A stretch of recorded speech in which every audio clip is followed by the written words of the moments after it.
You're listening to the Veterinary Innovation Podcast. You're listening to the Veterinary Innovation Podcast. My name is Shawn Wilkie, and along with my awesome co-host, we interview the innovators in this space every week. Ivan, please go ahead and introduce today's guest. Hey, I'm Ivan Zach. I'm really excited to introduce today's guest, Piers Dargan. Piers is a founder of Equine MediRecords, the first company given regulatory approval to digitize the veterinary compliance documentation for racehorses in 2016.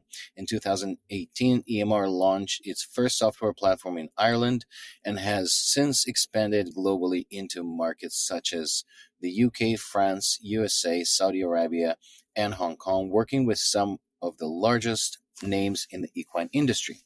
Equine MediRecord received a multi-million dollar investment at the end of 2022 to join their business infusion group, the largest equine veterinary software group in the world. Piers, welcome to the show. Thank you for finding the time. Thank you for having me.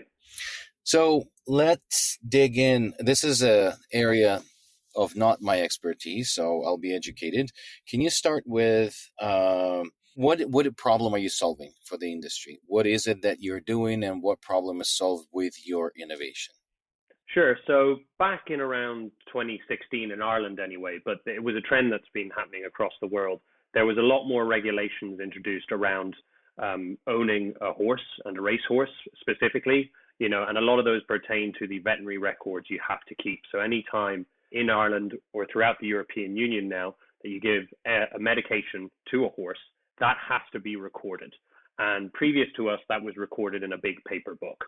Now, the problem with that, I grew up on the farm, and this is how I came up with the issue. It was the problem that I was having myself while I was trying to keep on top of these records, was that a lot of the time the book can get lost. You're on a farm, it gets dirty, it gets wet. You can be away from the farm when the vet is administering something to the horse. So when you come back, you can forget or you lose the book. So it really was an insufficient system. And it's something where if you got it wrong, you were really worried about the consequences, because you could get fined. And in the worst case, you could lose your license to actually own horses. So I went to the regulators in 2016 and I said, look, if I raise money to build a digital system, would you approve this as a regulatory document? So have this instead of the paper version. And it took 2 years. What I didn't know at the time was no country had digitized horse records yet, which was something I didn't realize until starting the company. And so it took around 2 years because it hadn't been done. We got approved in Ireland, then went to the UK, got approved by the British Horseracing Authority, into France, then to the United States, first in Kentucky and California, and then Saudi Arabia, and most recently in Hong Kong. So that's kind of what we do. It's basically having a system that if you own a racehorse or a sport horse, or in certain jurisdictions just a horse, that as an owner, a trainer, or a vet, that, okay, these are the regulations I have to comply by when I give a medication to this horse. And the platform just gives you that peace of mind. That's where you keep it. No, that's a very good answer, and it stole my next question, but I've made up a new one really, really quickly, Pierce.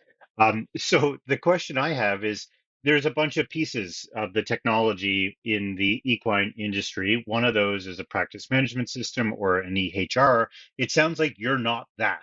So what are you, and how do you work with those? And maybe talk about this investment slash partial acquisition and what that means to your organization. Yeah, so we are compliance regulatory software.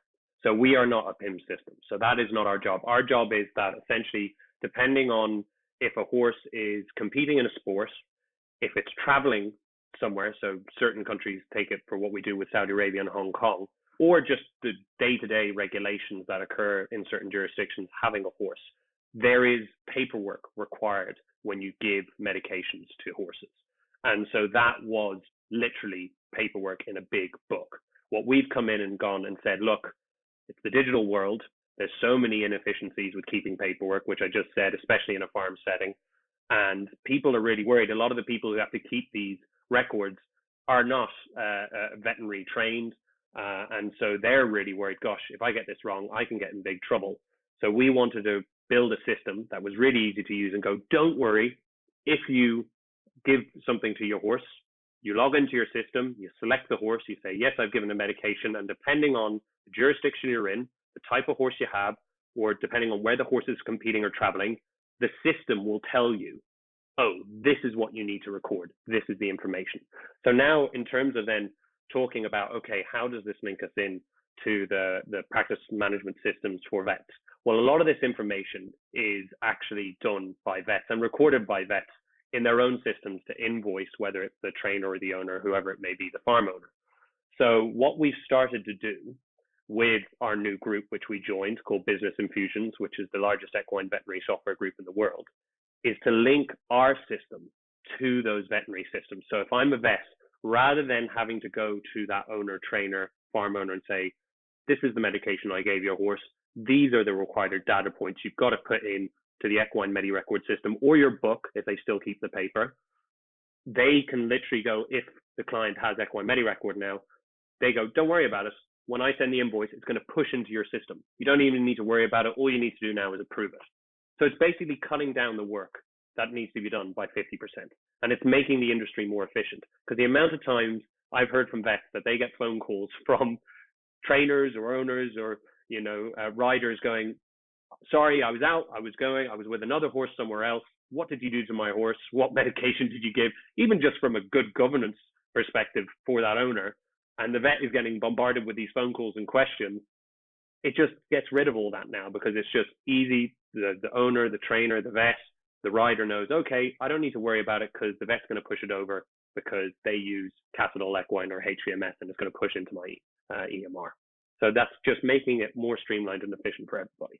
So it sounds like to me you found a very obvious problem that nobody had fixed for a very, very long time. So that's pretty innovative. Good job. My next question is, how's it going? How since 2016 you started? Looks like a multi-million-dollar round last year. How many horses are there in the world, and how many are in your system? And how's the growth rate going? Yeah. So now, as of 3 days ago, it's now 2 years ago because it was the the end of 2022. Now we're in 24. But yeah, no, look, it's going very well. I'll be honest. As you said, it was something that was quite difficult to get over the line because it hadn't been done before. And the equine industry is a very conservative industry. It's made up of people who have done this. Not only have they done it, but their parents did it before them and their grandparents did it before them. Like my grandfather was in the industry, our farm came from my grandfather. And so a lot of the time it was, well, it's worked for a couple hundred years. Why change it? Why change it? Paper's fine. And my argument was always, we're not 300 years ago anymore. People want to see that you are doing everything in your power to do whatever you can and the best you can for your horse, for your animal. And so there are new regulations. That is the world we live in. And you will have to comply with them because if you don't, we've already seen what's happened and you get in trouble. And so I won't lie, it took a while to get that buy-in. But we really, I think, and this is an interesting thing, I think we saw a lot of traction post-COVID because people adopted technology, whereas they were a bit scared before. I feel like everyone in the industry was forced to go onto technology for doing their COVID reporting. They were forced if they wanted to speak to their grandchildren, they have to now go on Zoom. So many people moved on. So we've really expanded now across globally. We got our first contract in Saudi Arabia with the Jockey Club of Saudi Arabia, which was big for us. We did our first contract now in Hong Kong just a couple of weeks ago. So we're starting to see that traction, and it's really helped joining Business Infusions as well because they have clients all over the world. The largest equine hospital, Haggart is the largest one in the US, is a client. Newmarket Equine Hospital, Dubai, Qatar, Saudi, Scone in Australia. So it's really helped us to expand as well. And as I said, a lot of the data that we need for compliance is recorded in their systems for their own management by the vets. So it's been a great partnership, and we're very thankful for our Business Infusion colleagues. It's very interesting. Any business model that that is facilitating any form of compliance is really strong, because once you get into the field of compliance, even though it's so hard to get through the regulatory bodies and prove that that's that you're the sort of staple of the compliance in a particular industry, but once you get into that position, it's really hard to for competitors to enter that. And honestly, a lot of the times nobody even thinks about that because there is now a standard how it's done. So congratulations on a very cool business model. What, as you're talking about this, what's weird to me, and I've come from small animal, companion animal world, is that it's not weird to record a record in the medical record when you give medication to a pet. We have to do it every time. But I know that it's kind of a different flow in the equine, and especially in large animal. If you go further into like farming and stuff, forget about the records. They forget that they visited a farm and not even like what medication. So I've seen that world. But I understand where particular industry is at. I have a weird question. You're from Ireland, right? Originally yourself? Yeah. So I heard statistics that Irish accent is the best accent for salespeople because they close, if you compare statistically, most of the deals. Do you know that you have the competitive advantage based on your upbringing? I didn't know it was the accent. I do make jokes saying there's always an Irish person somewhere. So we always found, like, when we started expanding globally, Irish people just would pop up out of places where you didn't expect Irish people to be. And so that's kind of helpful. I just think because of the history of Ireland, we were forced to emigrate, up until quite recently, just because there weren't jobs in Ireland until kind of the 1990s. My own father had to emigrate out of Ireland. I'm kind of the first generation, of my family to stay here. My two older brothers emigrated. So it's, I guess, a little bit of a handy network. There seems to be an Irish person somewhere. You just have to try and dig. And a lot of the time it will be, oh, you're Irish? Oh, well, so-and-so in our office is Irish, or so-and-so in the other office is Irish. So yeah, it does help. And I like to think Ireland has quite a good brand, if we call that a brand globally. People seem to, on the whole, have a positive outlook on Ireland. And I think that was even in the equine space particularly. I think it really helped we were from Ireland because, we're a small market. There's only 5 million people in Ireland and a couple 100,000 horses in Ireland, but we punch above our weight. The most winningest thoroughbred racehorse trainer is Irish, Aidan O'Brien, here in Ireland. Our Olympic team in the equestrian sports have won medals in the past. They always compete in the Olympics. They're always up there as one of the favorites, one of the ones to look at. We sell our horses all over the world, whether that's in racing with thoroughbred, whether that's with sport horses. There's an Irish sport horse breed. So I feel like if we had come in and did, a payment solution, and we were going around the world into Hong Kong and everywhere, they go, why are we an Irish company? But because we're in the equine space, we're kind of known for horses. They went, oh yeah, this is being done by an Irish company. Yeah, that makes sense. So it has helped. It really has helped because we do have that brand when it comes to horses. Pierce, so where are you going next? What's the big, bold vision for your organization? What's the company look like in 5 years? Yeah, so I think the biggest thing for us right now is to try and expand into areas where the system is part of the regulatory framework. And so just to give an example of this in a couple of different scenarios. So if you have a purebred Arabian horse, so it's a type of breed of horse, racing in the UK, by law, you have to use our system to keep the medical records. So it isn't even now a decision for people to do it. It's literally by law because they wanted to be the best when it came to equine welfare and transparency and traceability. So like that's what they've done in the UK for purebred Arabian racing. When a horse goes to travel to compete in the Saudi Cup, which is the most lucrative horse race in the world, I think it's $20 million.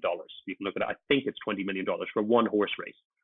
By law, you have to use our system if your horse travels to go and compete in that race. And the local Saudi horses have to use our system to compete in that race for equine welfare as well as anti-doping protocols. So I think for us, it's going from a system that is nice to have, where a lot of the people who are the model farmers, as I like to call them, model horse owners, that they use the system because they want to stay on top of compliance, to being the compliance system. So that's kind of the goal. And to look at that not only from a breed perspective, so for certain horses, but also on a countrywide and transportation perspective. So that's kind of the goal. And we're seeing that at the moment. And I think the biggest thing was for us, we had to prove that the system was durable. We had to show that it was going to work. But now we've been live for, gosh, it's 6 years. 6 years goes quickly, and we've had no issues. We've worked in the biggest kind of organizations, equine organizations in the world. We've done, I think it's like 4 Breeders' Cup World Championships. So that's like the World Cup of thoroughbred horse racing, horses all over the world, millions of dollars in prize money. And we've basically, you've had to use we've been partnered with them, no issues, partnered with Saudi Cup, no issues. So, and the British Horse Racing Authority as well. So I think that's the goal, is to kind of get that mass adoption, is the aim. Super cool.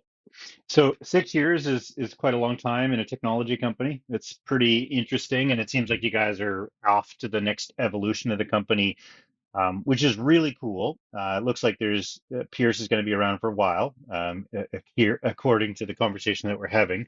But the question I want to kind of drive you towards is kind of like an industry issue that we talked a lot about in the small animal world, which is just kind of the standardization of these medical records and this digital information. And it seems like you're kind of in a very unique spot because of the regulatory component of your business, working with practice management systems. There's a bunch of them out there. You're now partnered with the biggest one in the equine industry.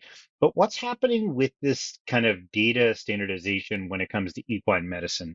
And where do you think it's going to end? Is it going to be a good place, or is it going to be like small animal where it's still a bit like the Wild West? Oh, what a question.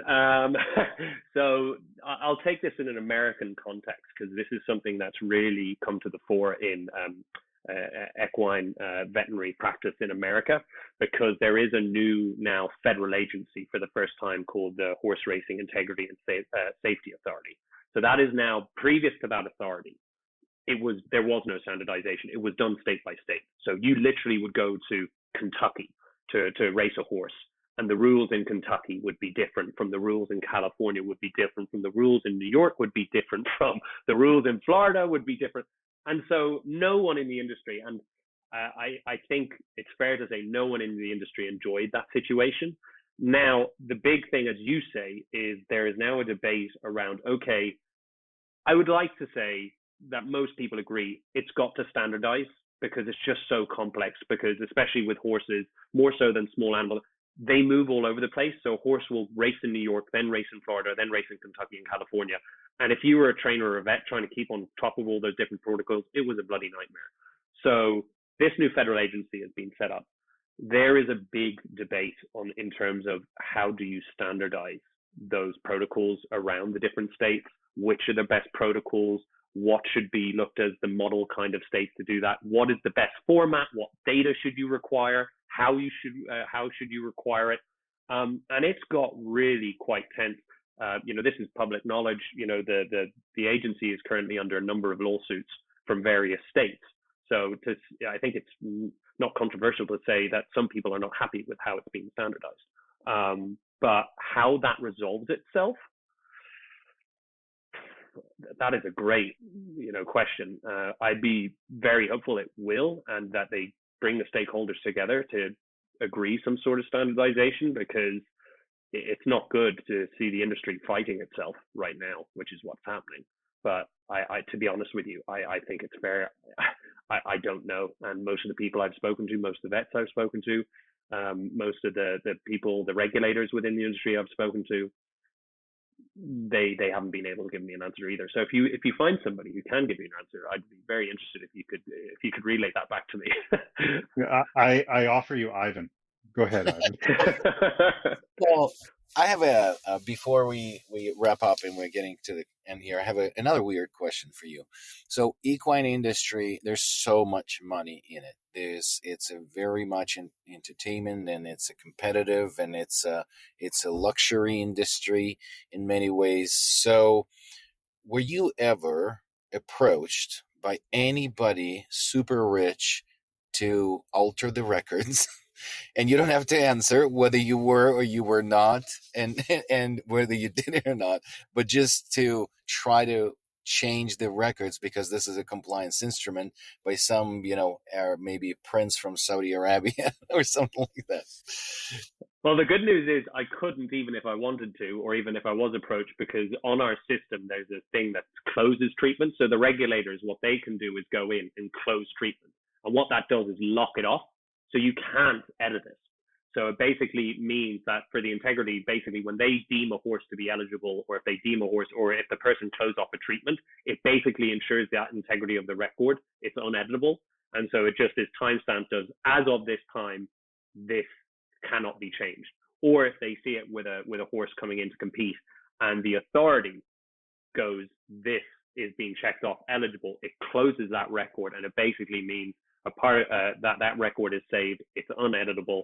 No matter how much money I'm asking, I can't do anything. So, for that very reason, because that question was what was asked by regulators, not in that way, not in that context, but in terms of if someone so wished to edit the record, could they? And the answer is they can't. Once the regulator looks at it, deems that record to be compliant, that horse to be compliant, and they close that treatment record, that's then saved with them, and it can't be edited. So it means it's not my responsibility anymore. So, which is great. Not a part of yeah. So, but no, it's a very valid question, because it was something that we, how it took 2 years to get through the kind of how the system would be set up. It was questions like that. And it was one of the first ones I can remember very vividly. The Irish regulators were going, how can you ensure the integrity of the record? And I went and I basically outlined what I just said. It took a couple of months to try and figure out how it would work, but that's what we came to. And that's been accepted as a standard going forward. And it's better than paper, because guess what? If someone gets in trouble and then they go, oh, my paper record's back on my farm, you have no idea if they wrote that paper record, called up someone in the farm and went, hey, go write down X, Y, and Z in the paper record. They're coming. You can't tell. It doesn't have a timestamp, whereas beautifully our system is timestamped. So when the record's been added. So that's kind of how we ensure the integrity of records. And it's why it's better than the paper, and why regulators like it. But also it proves innocence of the people. That's a big point that I say for training, because if you're being innocent, because some horses have biological variants where for some weird reason, phenylbutazone will stay in one horse a couple of hours or days longer than another. You race when it's supposed to be okay, you have a positive test.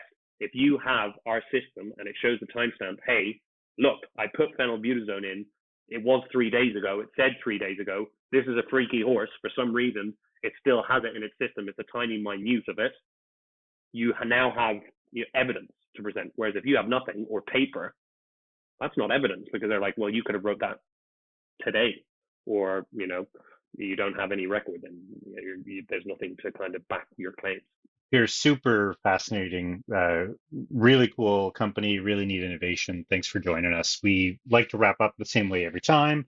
I got a couple questions for you. First is a YouTube video, a TED Talk, a book, something you found inspiring along your journey building this cool company. Oh, inspiring. I think it was definitely, so I started my business just out of college. So there was a company over here in Ireland where it was founded by another young entrepreneur. It's called Strong Roots. So that was then, it's a healthy food business. And the guy just started it, by himself, kind of making the stuff himself. He then sold that, I think, to McCain. I think he sold a stake of it for something like $80 million. And I kind of went, wow. So if he can build that out of nothing at a young age, I can do what I want to do. Because a lot of the time, if you're a young entrepreneur, the first thing you get asked when you try and raise money is, what's your track record? And you're kind of going, I'm young, I don't have any track record. How am I supposed to have a track record? This is my first thing I've done. So it was quite disheartening. And when the news about that came, and I saw that news that he was able to do it, I was like, okay, there must be a way of getting around this. So I think that's kind of the inspiration I took to keep going. Awesome. And the second question that we ask is, there someone in the industry that you think would be a good guest for this podcast? There's a company called EventLog, and what they're doing is really kind of cool and unique in terms of kind of the veterinary when it comes from anti-doping protocols. So like the tracing that they're able to do of blood samples, then going into the labs, being able to trace that all the way from the racetrack QR code that traces remote. They're able to see that hasn't been tampered with, goes into the machine.